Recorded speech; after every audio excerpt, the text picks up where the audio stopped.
Good afternoon. Welcome to today's PaymentsJournal.com webinar. We're discussing the future of work, how digital corporate payment solutions give competitive edge in a global economy.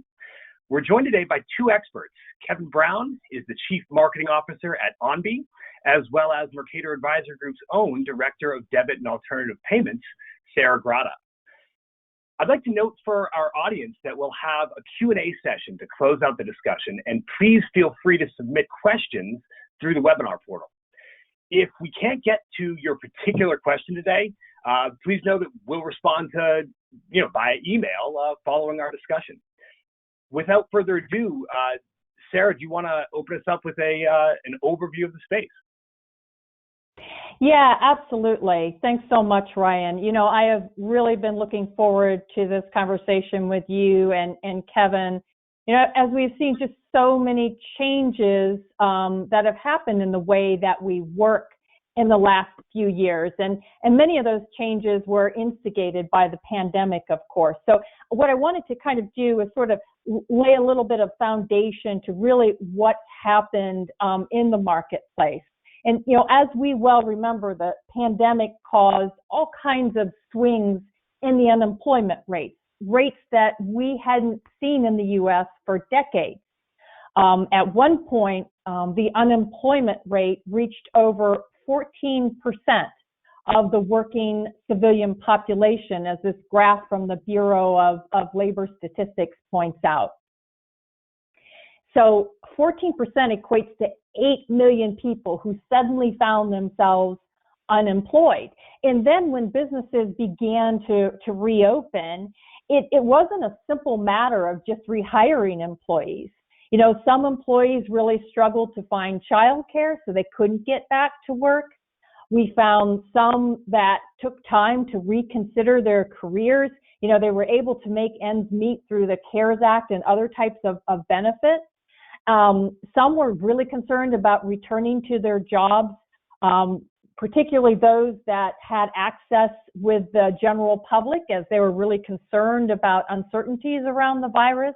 And we found that many individuals really just retired and didn't re-enter the workforce. So we went from massive unemployment to the current environment where there are 2 job openings for every unemployed person looking for work. And this downstream impact has created or extended some of the supply chain issues that we're facing. The impact of some of these macro trends requires employers to react in a variety of different ways. Some are hiring international workers for the first time ever, particularly for those types of jobs that can be done remotely. Some are offering flexible work hours, remote work, and hybrid office and home options. Certainly many are offering higher wages, and there have been all sorts of new incentive programs that I've seen popping up. I've even seen employers offering incentives to just get prospective employees to have an interview.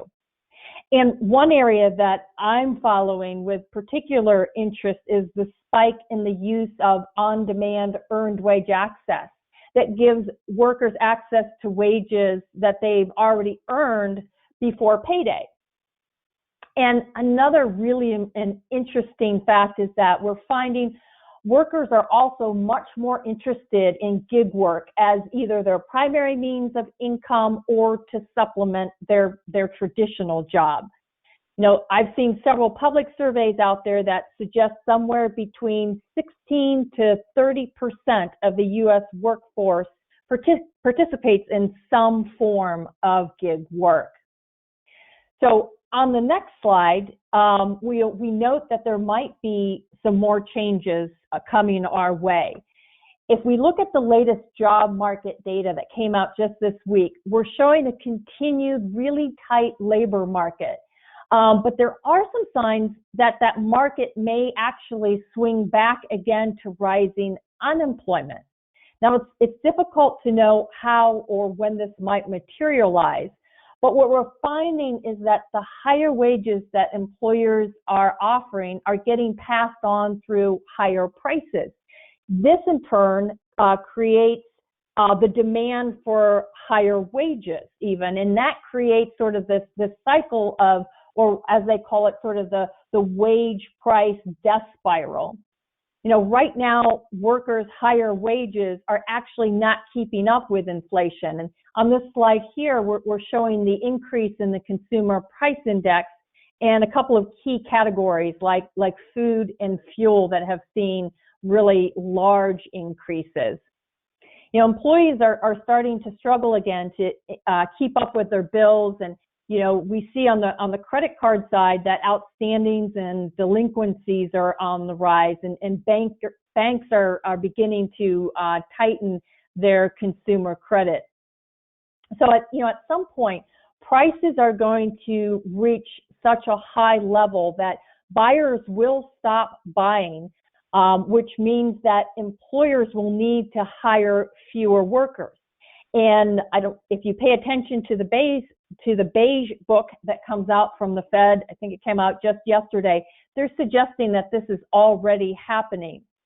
And we are seeing some segments where employees are actually starting to cut back on their total workforce, particularly in some high growth markets that's inclusive of fintech. And I've listed a couple of those articles relating to that. So, you know, we're here to talk a little bit about payments. So on the next slide, we talk about all of these big macro trends and how they're influencing the payment industry. And some that I think about are that, you know, employers are dealing with, you know, a lot of the complexities of international payroll now. You know, they need help to understand the local compliance requirements and also how individuals in a particular location like to be paid. And also because of the rapid swings in hirings and onboardings and offboardings of employees, it's been creating a lot of work for payroll departments, including trying to manage sort of the first pay and last pay considerations.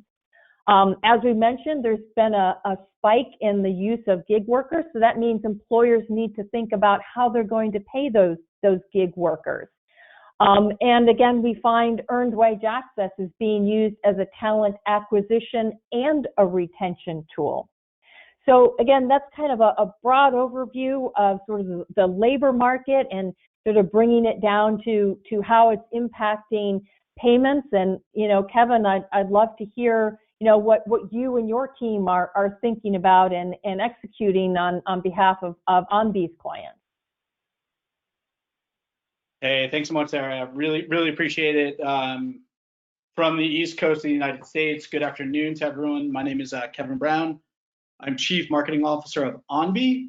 So why am I here on this webinar, and who is OnBee? We are a fintech that manage and modernizes corporate disbursements. So think business to individual payments. So that's could be consumers, could be workforces. If there is a payment being made to an individual, that is our realm, and that's where we play and operate. So we spend a lot of time because of the nature of our work, not only solving a number of these challenges in the space, but also, you know, work with clients. And as the world continues to evolve and change, which Sarah, I think you did a great job highlighting, we've also, you know, not only worked with those clients, but been responsive and kind of evolved our products and services. So I think today, and for everyone on the line, where Sarah and I really echoing her comments about looking forward to this. We had a great conversation in some of these, in the prep meetings for this. So hopefully it is a dialogue. And I think the next couple of slides, we're looking to cover three primary trends that for all of you, whether you are managing payroll compensation programs, or you're an ecosystem participant, or you're just interested in hearing about some macro trends, we're hoping to get across three things. So number one, taking a little bit of a look at the composition of the modern workforce. So sentiment about work, about employment, how folks are experiencing burnout, how that's translated into the advent and rise of gig, and then what the results and in some cases the opportunities are. So that's one. Two, with the advent and rise of gig and continued proliferation of freelance work, this duality of oftentimes when you become a freelancer or a gig worker, there is still this historical view as being paid like an employee, so being paid every other week or bi-weekly or bi-monthly. You always get them confused, but oftentimes once or twice in a 2-week period. Versus when you become a gig worker or freelancer, sometimes you could end up in an AP flow where you're paid based on how other vendors of a participant are. So take it up to 90 days. And so what can companies do to mitigate that and deliver a better experience? And then the third piece, which is related but slightly separate, is the trend of globality. Say what you will about in the last, call it 24 months, with certain countries driving more protectionist policies, but I think with the advent of the internet and all that is digital, globality will continue to be a trend. And so organizations that operate across countries and jurisdictions are going to have the need to better tool their processes and services to pay people in those various kind of far-flung geographies. So really a lot going on. So I think, why don't we go ahead and we can flip to the next slide, where we'll get into the first trend, which is talking a little bit about work-life balance. And we're saying becoming life first. And we're not going to get into the psychology or organizational psychology of, is it work-life balance? Does that exist or does that not exist? But what we do know, based on a recent study that we fielded as part of this future of work effort, was that 77% of workers say they've experienced burnout in their current jobs, even if they're passionate. And that's, I think if you think of, this is not a dissection of the last couple of years in a COVID world, but there's been a huge amount of change. There's been a huge amount of stress that's been put on folks. So this number, while high, probably not shocking and surprising. And therefore that's driven an opportunity and a look. So some are calling it the Great Resignation. Positive view is the future of work. I've heard the Great Reshuffle, but this idea about how does one think about themselves and work and getting paid in the work that they do, which again is a driver of the gig or the freelance economy. So while for employers that starts to really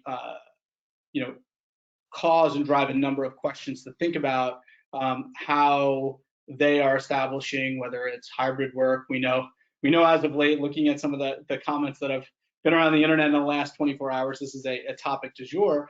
But I think the key point that we would say, and thinking about it from an overall macro trend, companies now have the opportunity to combat that burnout with gig workers, with freelance workers. 45% of freelancers are, in the fields of whether it be specifically software development, IT overall, marketing, so half these populations are core corporate functions. And so there is an opportunity to quickly augment, reduce your employer burnout by bringing these gig participants into your workforce as you think about solving your overall business needs, driving your business forward while it's reducing work-life balance. So Sarah, before we move on, that seems to align with your research, but kind of curious if you have any thoughts on that. Yeah, no, this is completely in line with what it is that we're seeing as well. And I think there's a couple interesting things here. First of all, it's interesting about how we define gig workers, because it could be defined really, really broadly.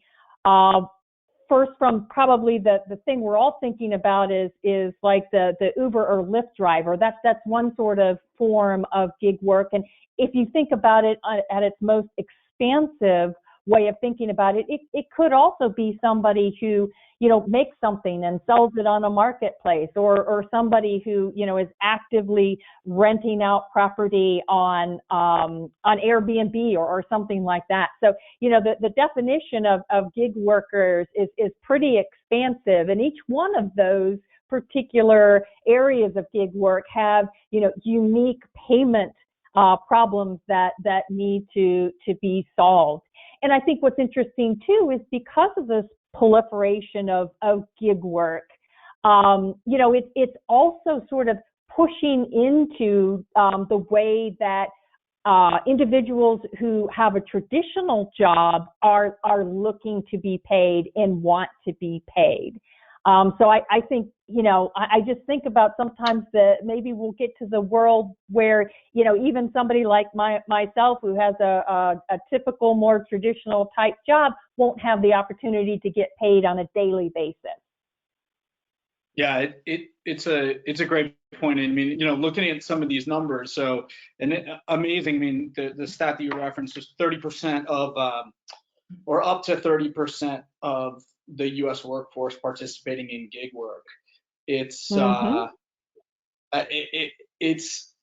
it then says to me, okay, well, probably a lot of those same folks were at some point were maybe employees. So this gets to some of the numbers in the study that we had fielded. So not shockingly, right? People, 41% want to be paid weekly, roughly 30% want to be paid bi-weekly. I mean, this is generally speaking, I think there's a high correlation to then gig workers want to be paid like employees. While that makes sense, and I think there's an alignment to traditionally how, at least in the U.S., right? I want to be specific about that. How employees have thought about being paid. I would point to one area of the gig economy where weekly wouldn't work out, right? So take a look at ride-sharing companies where they have offered the ability for drivers to be able to get paid immediately, right? So the need to, if you drive I don't know, a Suburban and you need to get gas in the middle of your shift, you can get those wages right there. And so I think that there's a real opportunity, and we'll continue to talk about this, but there's a real opportunity for companies to think about how they engage with their workforces, right? The world has changed. It doesn't need to be weekly or bi-weekly, or certainly not 60 or 90 days. There is the option for choice in terms of how folks want to get paid, number one. Number two, frequency of how they want to get paid, and still create a situation where for the companies that are making those payments or using providers, they can actually reduce complexity for themselves in getting that done. So this doesn't need to be, yeah, great, I'm making these payments, but now you've blown up my entire process as it relates to getting paid. Actually, there are ways to do it within your existing system. So I know we'll go into that in a little bit, but it's an interesting mind shift for both these kind of newly minted and newly emerged gig economies, as well as the companies that are employing and partnering with those gig workers. So shifting gears slightly to this third topic, which I referenced a couple slides ago. So global. While take the crisis in Ukraine and what's happened there, and the shift to a very kind of visceral and real understanding that across supply chains, across economies, across families, there is we do live in a global society, right? And I think that the interconnectedness is in some ways highlighted and demonstrated the fact that this interconnectedness is here. And so while some countries have said, okay, well, how do we do more at home? How do we think about that? This webinar is not to talk about the finer points on foreign and domestic policy, but what it is to say is, I mean, broadly speaking, global companies, global reach, that's not going away anytime soon. And therefore, as if you are a company that largely operates in one geography today, an advent of many growth strategies is how do we expand globally and bring our products and solutions to new markets. For many of the Fortune 500 in any specific geography, it's how do we operate with more efficiency within our workforces. And so bringing it to a payments level, easy to say, yeah, I need to get my workforces paid, but when you actually think about the myriad of regulatory, local requirements, compliance regimes, and frankly, then the actual just ability to be able to send money into a variety of form factors and modalities, that there are some largely international and universal standards. However, at the local level, there's many different local wallets. It's a huge undertaking to think through, and therefore, the takeaway here is, number one, have you thought about the best way, if you are thinking about global expansion, that you're going to be able to enable your compensation into these markets, number one. And then number two, this is where at some point we've had some experience doing this and some advice in terms of, as you expand globally, depending on how you want to move forward, there's any number of ways to be able to still deliver those funds in a timely fashion in the format of payment that your gig workers, freelancers, or employee in those markets are looking for, while still operating your business.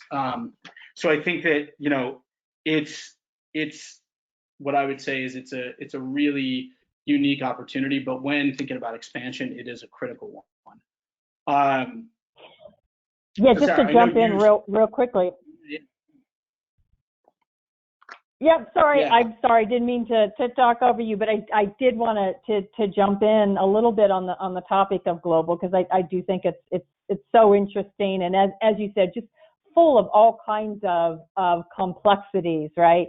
But what's interesting is, certainly this was a trend that we saw prior to the pandemic, right? We saw businesses of all sizes looking globally for workers. And I think what we've seen more recently, with a little bit of the sort of upheaval, whether it's due to political issues or something like that, is that it's not so much that you can go and necessarily find workers in one or two markets. You need to be able to have the flexibility to be able to work in a variety of different marketplaces, and be able to shift where it is that you're looking for your talent. So, to your point, that means that you need to become compliant with the new rules for new countries, and really understand what it is that workers are looking for in that country, about how they want to be paid, because customs are certainly different depending upon the country. Yeah, absolutely. And then, I think study after study shows, at the end of the day, whether it's the opportunity to switch employment, getting paid, right? Most people are going to work for a specific purpose, and that is, yes, while many of us enjoy the work we do and get us running, like, getting paid is a huge part of that. And when it goes right, that's perfect. But when it goes wrong, of course, right, employees and gig workers need to be paid. So it's a key kind of consideration. So I totally agree. So thanks, right, for moving this along. So our general view, and we've touched on this in a couple of the last slides, but more and more what we're seeing for companies that are operating, whether it's a global Fortune 100 or a very rapid emerging platform in one domestic market, are a couple things. Number one, the shift to solutions that enable both choice in terms of payout modality. So how do folks want to get paid? Number one. Number two, the frequency. Is it daily? Is it weekly? Is it bi-weekly? Is it monthly? So that's kind of point one. The second point is, because of where and how far we've come with services and solutions, the opportunity to be able to integrate within existing either payroll or AP operations to enable that, right? So this consideration, as you think about your AP or payroll, it's not a black or white, well, I'm going to have to rip this out and put something in brand new. It's how do you think about both your considerations depending on the sophistication of your platform? On one end, consuming a new set of APIs to be able to then ingest our services and deliver choice, or on the other end, if getting technology prioritization within your organization is tough, a low-code, no-code solution to still deliver and get ultimately a better service model that is going to offload the complexity that you're used to dealing with, and then in almost all cases lower the cost. It's the opportunities are there and now, and I think that while it might sound cheesy to say, I think awareness is probably the largest hurdle, which is of course why we're doing webinars like this, but it is really a consideration that you should think about talking to your existing providers. And then of course, inherently embedded in that is the ability to extend that choice beyond what we would traditionally think about as a check or an ACH. The desired number of modalities that can now be offered are significant. So that's a little bit about, right. If you go back one slide, I was just wrapping up on the other one. Yeah. So that's something I would leave that with you all to think about your current infrastructure and how you approach it. And it is an opportunity to drive better relationships with your employees or your gig workers. It is an opportunity to think about creating a win for both yourself and the reduction of cost, complexity, and risk, and having more engaged, kind of responsive employees based on these modern services and capabilities. So that's where I think, Sarah, and I really appreciate the Mercator and the Payments Journal team for hosting us today. I know Sarah consults in the space. This is where, Sarah, I don't know if you have anything to add on it, because you spend a lot of time talking to companies about this from more an outside-in perspective. Yeah, I'm just recalling, a conversation that you and I had, about some of the things that are important to employees. Really, is it a matter of choice? Is it a matter of speed? How is it that they're receiving these payments? And I think it's really interesting, some of the data that we're finding, where for some individuals it is a matter of being able to receive their pay the way that they want to, whether it's in an account, on a card, to a wallet. Sometimes that's important. Others, it's a matter of speed. And so I think if you could bundle all of those things together, really what employees and gig workers are looking for is choice that is going to offer them control around how they're paid. Absolutely. So I think we've hit a bunch of the points. I know.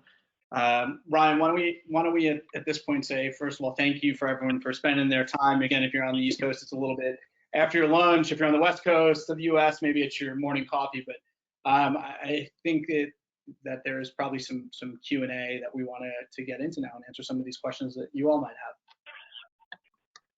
Yeah, absolutely. And thank you, Kevin and Sarah, for a fantastic discussion. If I could be so bold, Kevin, I'd like to ask the first question myself. I thought it was so interesting, the data, or maybe like Sarah's perspective on, like, if you open up the definition of gig economy to mean more than just sort of like, I think the knee-jerk reaction is to think ride share and maybe like contract type work or contractors, but to be more inclusive to marketplaces and different ways of monetizing, people's time. It sort of makes I just imagine the ecosystem being much bigger, and then you multiply that by sort of your comment around how many gig workers are in fact working in IT and marketing and roles that maybe you more traditionally think of as with, like, I don't know, like established firms. So my question is, Kevin, like, could you just give me some more of the use cases, like just sort of examples from the wild, because I thought that's pretty interesting. Yeah, now after I said thank you to everyone for joining, I want to make sure that I'm not like, you're like, well, it's now dinner time. So yeah, I'll offer three, I would say, and I'll go in reverse order. So the global use case that I talked about, you're large, whether it's a consultancy, a travel company, think a cruise line, an airline, any kind of operation that traditionally would like to offer payment or compensation in one currency to a large distributed workforce, and then enable the ability to provide those workforces with the ability to then transfer money, FX money home, right? So it's the overall ecosystem from the time that the workforce is getting paid to then, if again in an international use case, to the money is sent home to Argentina, the Philippines, the UK, wherever. So that's definitely one. It's the pay in one currency, and then FX to funds home. That's the international clear use case. The second one I would say is in, let's say, I'll take one closer to home, domestic use case. You're a company that has employees, but some of your employees might be under or unbanked. Now you have to think about how do you separately pay the under unbanked segment, and how do you have to do that effectively within your current processes and not having to basically stand up an entire other operation, right? So the ability to offer those workforces that might not have a bank account or ready access to one, the ability to get paid, give them that choice, and then be able to distribute that, right? So again, it's not only is it in line with your, and doing that in the context of your existing operations. That is an absolute critical point. And then the third one, which is truly enabling the modern workforce, which is leveraging a platform broadly to offer true frequency as well as modality of how folks want to get paid. And that's a reorientation to how they think about compensation broadly, whether you are a gig worker, whether you're a full-time employee, agnostic of that. So those are the three emerging use cases that we partner with clients on today, and we're in active dialogue with a whole plethora of new ones. And one of the big kind of drivers for the development of this future of work study, our future of payments work that we've done, is really to ensure that when we go in and advise clients, we're rooting that in data in terms of primary research of where the market's going and where it's been. And so between our, just frankly speaking, our experience as well as what we're seeing in the market, it's turned into some really interesting conversations and surprisingly quick and big moves by a number of firms.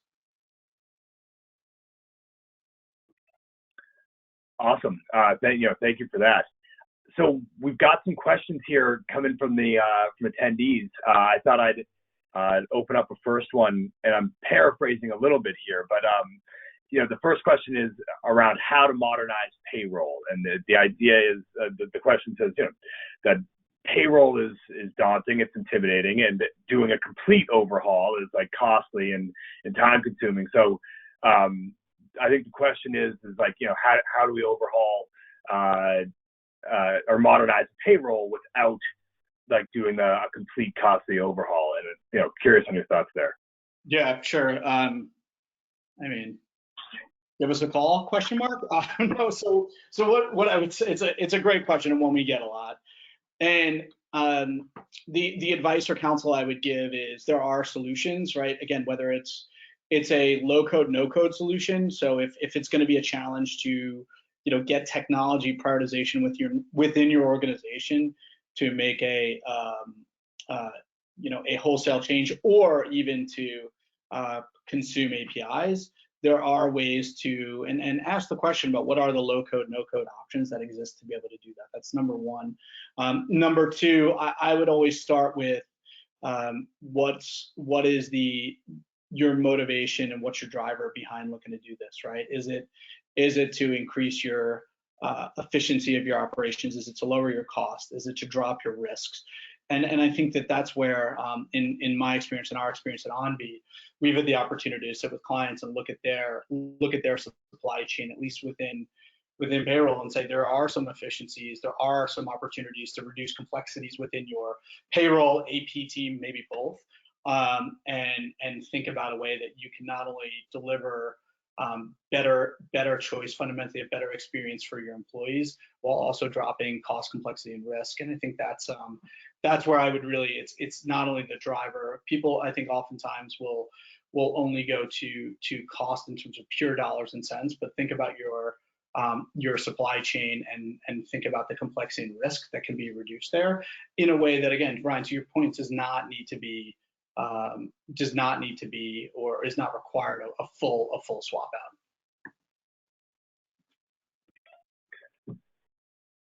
Very cool. So another question here that I would loosely categorize is around flexibility. So with managed payment solutions, are payments possible to different employees or contractors that come at different frequencies and in different payment methods and or currencies? So it's sort of a question around what flexible options there are. Yeah, I mean, the answer, so I can't speak to all providers. I could talk a little bit about Onbe. The answer is yes. I mean, ultimately, I would go back to like keeping this as a webinar and not a sales seminar. What I would say is like the opportunities exist out there to offer choice of payment modality, payment frequency, also enabling your internal operations to be less complex, to remove some of that complexity. So yeah, for sure they exist, and that's then whether you want to the thing, you layered in the question about currencies, and what I would say is the questions that you should consider, and the recommendation I would have is, are you issuing in one currency today? Are you issuing in multiple currencies? If you're issuing in one currency, would you look to continue to issue in that single currency and provide an FX option? What are the pros and cons, right? So there's a decision tree, especially when you start to layer in international markets, where there's an opportunity to say, and also, I mean, always in line, of course, with regulatory and compliance regimes, that you need to, of course, be in line with that. But I think there's a set of decisions that especially when it's a time to expand, folks can think through to be able to not only offer the best that technology can extend in terms of choice and frequency of payment, but then also the style and flavor via FX versus currencies, or honestly some combination of both.